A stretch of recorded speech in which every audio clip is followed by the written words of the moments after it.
бүх төрлийн согтуур хунтаа тамхины жижиглэн худалдаанд ногдуулна. За дээрэс нь бар, ресторан, зочдууд, амралтын газар гэсэн ийм англиар мөн одоо ногдуулна гэсэн ийм байдлаар бол хууль гарсан. Тэгээ хуулийн дээр бол энийг одоо нарийн журмлаж одоо нарийн журмлаж одоо тэр журмыг гаргаа гэдэг ингээд хуулинд заасан улсын хурлын тогтоол дээр бол чиглэгдсэн ийм байдлаар явж ирсэн.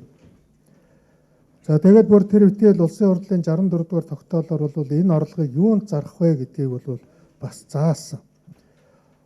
Энэ бол одоо бүр тодорхой заасан байгаа.